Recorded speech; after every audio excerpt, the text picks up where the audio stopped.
Hello student. आज जो है मोल कॉन्सेप्ट का सेक्शन डी क्वेश्चन नंबर 8 से डिस्कशन स्टार्ट करेंगे। पिछले लेक्चर में जो है क्वेश्चन नंबर 7 तक देख चुके थे। क्वेश्चन 8 है, ए compound contains 28% of nitrogen and 72% of metal by weight. 3 atoms of metal combine with 2 atoms of nitrogen, find the atomic weight of metal. तो मेटल का 3 एटम 2 एटम ऑफ नाइट्रोजन के साथ combine करता है, मतलब कंपाउंड का formula होगा M3N2। 3 metal M और N जो है नाइट्रोजन है, तो M3N2 कंपाउंड का फॉर्मूला हो गया। तो इसमें जो है मान लीजिए कि मेटल का एटॉमिक मास है M, तो कंपाउंड का मोलिकुलर मास कितना होगा? 3 इंटू M प्लस 14 इंटू 2 28, जिसमें से 28 ग्राम नाइट्रोजन के कारण है और 3m ये जो है मेटल का वेट है। तो नाइट्रोजन का मास परसेंट क्या होगा? Mass of nitrogen divided by total mass into 100। तो मास परसेंट ऑफ नाइट्रोजन ये होगा mass of nitrogen 28 divided by total mass 3m plus 28 into 100 equal to 28% दिया हुआ नाइट्रोजन का मास परसेंट। तो यहाँ से 100 इक्वल टू 3m प्लस 28, तो 3 इंटू एम इक्वल टू 72, तो m इक्वल टू 24। यही तो एटॉमिक वेट होगा मेटल का। एक मेटल का वेट है 24 ग्राम, तो 3 मेटल का वेट होगा 72 ग्राम और नाइट्रोजन का वेट है 28 ग्राम।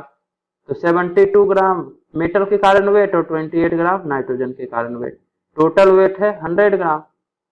तो 100 ग्राम में 28 ग्राम नाइट्रोजन है, तो इसलिए मास परसेंट ऑफ नाइट्रोजन हो जाएगा 28%, और 100 ग्राम में 72 ग्राम मेटल है, तो मास परसेंट मेटल का 72% होगा।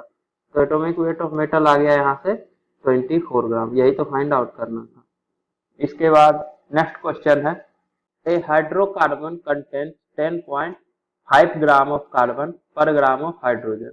1 litre of vapour of the hydrocarbon at 127 degree Celsius and 1 atmosphere pressure weighs 2.8 gram, find the molecular formula. तो आपके पास एक हाइड्रोकार्बन है, ठीक है। तो हाइड्रोकार्बन का फॉर्मूला क्या होगा? CH मान लीजिए कि X number of atom carbon का है और Y number of atom hydrogen का है। तो इसमें बोल रहा है कि अगर 1 ग्राम हाइड्रोजन का वेट होगा तो उसके क्रॉसपोंडिंग कार्बन का 10.5 ग्राम है। तो mass of carbon divided by mass of hydrogen, ये 10.5 अपॉन 1 होना चाहिए, क्योंकि अगर 1 ग्राम हाइड्रोजन है तो 10.5 ग्राम कार्बन है। तो मास ऑफ कार्बन क्या होगा? एक एटम का क्रॉसपोंडिंग होगा 12 ग्राम, तो अगर x एटम है तो मास ऑफ कार्बन हो जाएगा 12 into x, 12x divided by एक हाइड्रोजन एटम का वेट होता है 1 ग्राम, तो अगर y एटम है हाइड्रोजन का तो मास होगा 1 into y, 12x upon y equal to 10.5। इसका मतलब 12x इक्वल टू 10.5 वाई। तो एक इक्वेशन यहां से आ गया। अब दूसरा है कि हाइड्रोकार्बन का जो वेपर है, मतलब ये गैसियस फॉर्म में अगर है तो इसका वेट होगा 2.8 ग्राम। अगर इस हाइड्रोकार्बन का 1 लीटर वेपर आप 1 atm प्रेशर और 127 डिग्री सेल्सियस पे रखते हैं तो इसका वेट 2.8 ग्राम होगा। तो नंबर ऑफ मोल आप फाइंड आउट कर सकते हैं हाइड्रोकार्बन का। तो नंबर ऑफ मोल हो जाएगा PV equal to NRT। Pressure 1 atm दिया हुआ है, वॉल्यूम 1 लीटर है, तो 1 into 1 equal to number of mole कितना होगा? तो 2.8 divided by GMM, gram molecular mass, total weight divided by weight of 1 mole, यही तो नंबर ऑफ मोल होगा। तो 2.8 divided by weight of 1 mole क्या होगा? 12 इंटू एक्स प्लस वाई, तो 12x plus y weight of 1 mole या फिर GMM बोलिए। ये नंबर ऑफ मोल हो गया हाइड्रोकार्बन का, R 1/12 into temperature 127 degree Celsius है, तो केल्विन में ये हो जाएगा 273 प्लस 127, तो ये 400 होगा इंटू 400। तो यहाँ से एक और इक्वेशन आएगा x प्लस वाई में, ये इस तरफ आएगा तो 12x plus y equal to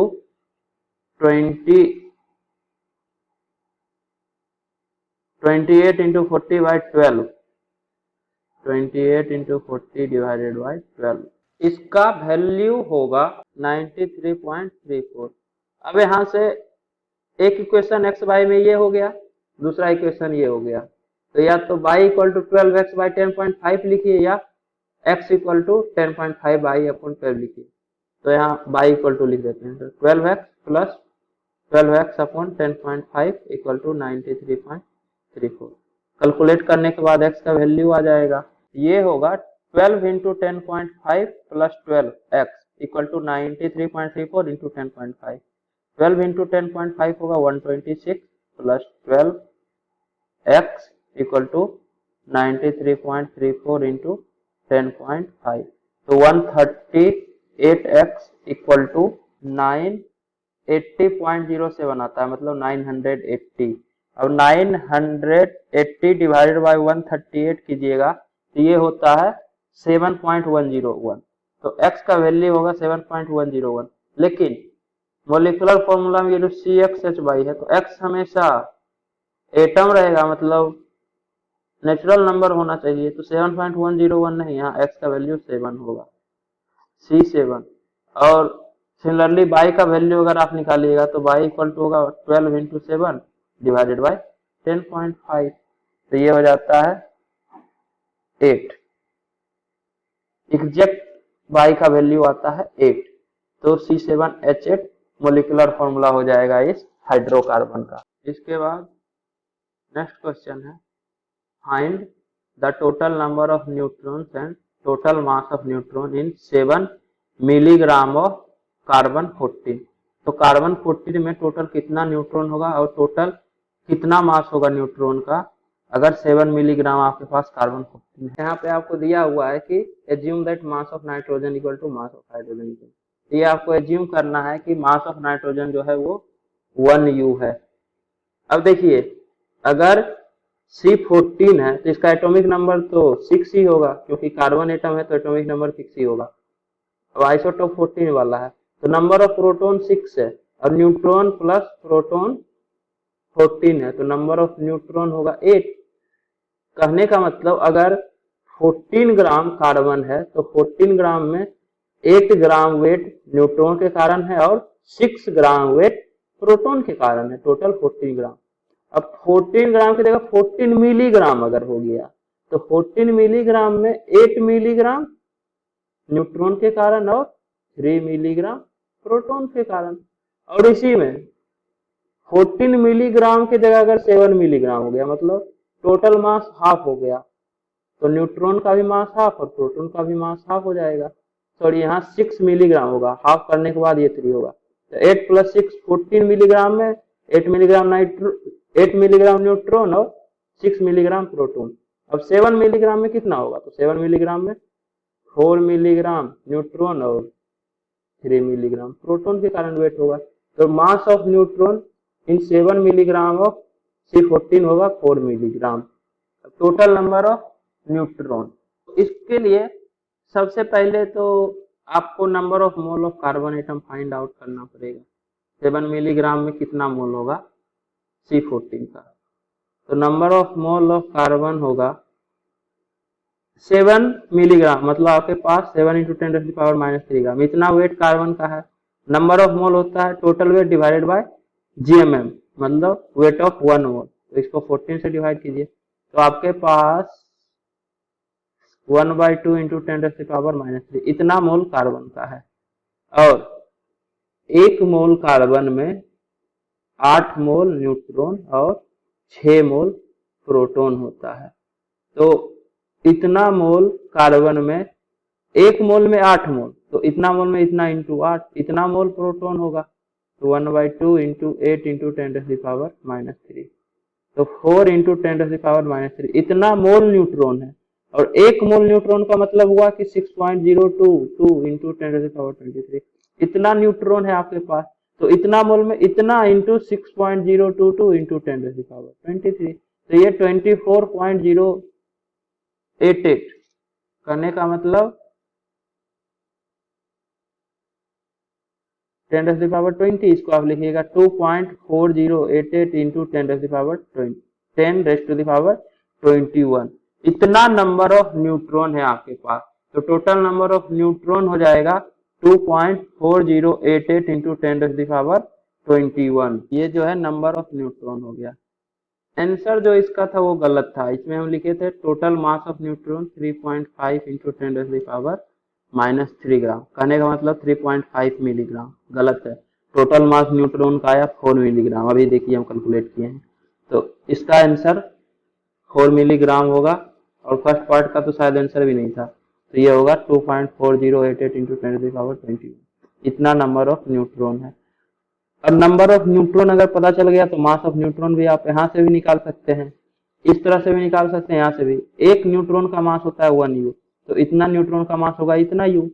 और आपको पता है 1U इक्वल टू 1/Na ग्राम, तो इसको अगर डिवाइडेड बाय Na कर दीजिए, मतलब डिवाइडेड बाय 6.022 इंटू 10⁻23 कर दीजिए, तो ये इतना ग्राम हो जाएगा।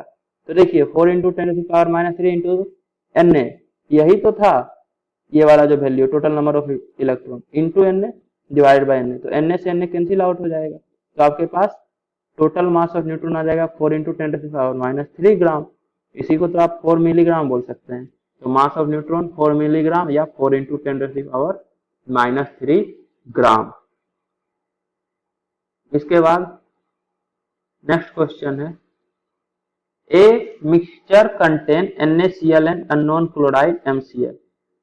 तो आपके पास दो क्लोराइड है, एक तो सोडियम का क्लोराइड है, दूसरा अननोन मेटल क्लोराइड है। 1 gram of this is dissolve in water. तो वाटर में इन दोनों क्लोराइड का 1 ग्राम मिक्स किए हैं, ठीक है। एक कंटेनर वाटर होगा, इसमें 1 ग्राम मिक्स कर दिए NaCl प्लस MCl का। Excess of acidified AgNO3 solution is added to it. अब इस सॉल्यूशन में एक्सेस एसिडिफाइड AgNO3 मिला है, AgNO3 silver nitrate. 2.567 gram of white precipitate is form. तो Ag जो होता है ये Ag प्लस और NO3 माइनस में टूट जाएगा, वाटर में सोल्यूबल होगा। तो सिमिलरली Na प्लस और Cl माइनस भी टूट जाएगा, NaCl जो है Na प्लस और Cl माइनस में, MCl जो है M प्लस और Cl माइनस में टूट जाएगा, मतलब ये सब आयन के फॉर्म में डिसोसिएट हो जाएगा। लेकिन Ag प्लस और Cl माइनस, इससे जो प्रोडक्ट बनता है AgCl, ये इनसोल्यूबल होता है। तो वाटर में तो ऐसे ये डिसोसिएट करके घूमते रहता है, लेकिन जैसे ही Cl माइनस के कांटेक्ट में आएगा, ये दोनों मिलके व्हाइट प्रेसिपिटेट बना लेगा AgCl का। ये पॉइंट आप लोग इनऑर्गेनिक केमिस्ट्री में पढ़ लीजिएगा, इसीलिए यहाँ पे दे दिया है, तो यहाँ पे उसका जरूरत नहीं है कि व्हाइट प्रेसिपिटेट बन रहा है वो AgCl का ही बनेगा। तो कितना बनता है AgCl? 2.567 ग्राम AgCl बनता है। 1 gram of original mixture is heated to 300 degrees Celsius. Some vapors come out which are absorbed in acidified AgNO3 solution. ये जो ओरिजिनल मिक्सचर है, इसका 1 ग्राम को हम हीट करते हैं 300 डिग्री सेल्सियस पे, तो कुछ वेपर बाहर आता है, मतलब हीट करने के बाद कुछ गैस फॉर्म होता है, वही वेपर के रूप में बाहर आएगा, जिसको कि एसिडिफाइड AgNO3 के द्वारा एब्जॉर्ब किया जाता है। 1.341 gram of white precipitate was obtained. तो इसमें भी जो व्हाइट प्रेसिपिटेट बनेगा वो AgCl का ही बनेगा, लेकिन यहाँ पे 300 डिग्री सेल्सियस पे हीट किए हैं, तो 300 डिग्री सेल्सियस पे सोडियम क्लोराइड डिकम्पोज नहीं करता है। मतलब ये जो 1.341 ग्राम AgCl का बना होगा व्हाइट प्रेसिपिटेट, वो MCl के द्वारा बना है। मतलब POAC जब लगाइएगा, MCl को हीट करके Cl2 बना, फिर Cl2 का AgNO3 के साथ रिएक्शन हुआ तो AgCl बना। तो ये जो 1.341 ग्राम ये MCl के करस्पॉन्डिंग आया। इसी का क्लोराइड ना सिर्फ Cl2 में कन्वर्ट हुआ, क्योंकि NaCl तो डिकम्पोज करेगा नहीं। कहने का मतलब ये जो मिक्सचर है 1 ग्राम का, उसमें से 1.341 ग्राम जो आपका व्हाइट प्रेसिपिटेट बना है वो MCl के द्वारा बना है, और 2.567 टोटल बना है। तो NaCl कितना बनाया होगा? तो NaCl बनाया होगा 2.567 माइनस 1.341 ग्राम। तो इसका अब आप रिएक्शन देखिए, NaCl प्लस AgNO3 से AgCl प्लस NaNO3 बना है। सिमिलरली MCl प्लस AgNO3 से AgCl प्लस MnO3 बना है, AgCl प्लस MnO3। अब NaCl के करस्पॉन्डिंग जो AgCl बनता है वो है 2.567 माइनस 1.341 ग्राम। इसका वैल्यू आएगा 1.226 ग्राम। तो 1.226 ग्राम AgCl जो बना है वो NaCl के करस्पॉन्डिंग बना है और MCl के करस्पॉन्डिंग 1.341 ग्राम बना है। अब 1 ग्राम अगर मिक्सचर का है तो उसमें मान लीजिए कि x ग्राम NaCl है और 1 माइनस x ग्राम MCl हो जाएगा। टोटल मास जो है 1 ग्राम होना चाहिए। तो यहाँ से आप number of mole find out कर सकते हैं। NaCl का ग्राम मोलिकुलर मास होता है 58.5, तो नंबर ऑफ मोल हो जाएगा x डिवाइडेड बाय 58.5। MCl का GMM मान लीजिए कि m है, टोटल मास, मेटल का मास नहीं, MCl का मास m है, क्योंकि यहाँ पे molecular weight of unknown chloride MCl का ही वैल्यू पूछ रहा है कि MCl का मोलिकुलर वेट कितना होगा, तो इसको m मानते हैं और सोल्व करने के बाद आ जाएगा वैल्यू डायरेक्ट। ऐसे आप मास ऑफ मेटल भी मान सकते हैं कि मास ऑफ मेटल m है तो m क्लोराइड का वेट होगा m प्लस 35.5। तो आपका जो m का वैल्यू होगा उसमें आपको 35.5 ऐड करना पड़ेगा अननोन क्लोराइड के मोलिकुलर वेट को फाइंड आउट करने के लिए। तो डायरेक्ट हम यही मान रहे हैं कि मेटल क्लोराइड का मोलिकुलर मास m है। तो total mass of metal chloride कितना होगा 1 minus x upon m, sorry total mole. अब जो है 1 मोल के करस्पॉन्डिंग 1 मोल AgCl बनता है। तो x बाय 58.5 मोल अगर NaCl का है तो x बाय 58.5 मोल AgCl का बनेगा। और AgCl का ग्राम मोलिकुलर मास होगा 108 प्लस 35.5 मतलब 143.5। तो 1 मोल AgCl का वेट होगा 143.5। तो अगर इतना मोल AgCl का है तो इतना इंटू 143.5 ग्राम वेट होगा। और वेट ऑफ AgCl जो NaCl के द्वारा फॉर्म होता है वो 1.226 ग्राम। तो ये जो है 1.226 के इक्वल हो जाएगा। तो x का वैल्यू यहाँ से आ जाएगा कैलकुलेट करने के बाद, x इक्वल टू होगा 1.226 इंटू 58.5 डिवाइडेड बाय 143.5। कैलकुलेट करने के बाद इसका वैल्यू आएगा 0.4997। तो 1 ग्राम में 0.4997 ग्राम NaCl है। तो MCl कितना होगा 1 माइनस 0.4997, तो इसका वैल्यू होगा 0.5003 डिवाइडेड बाय m।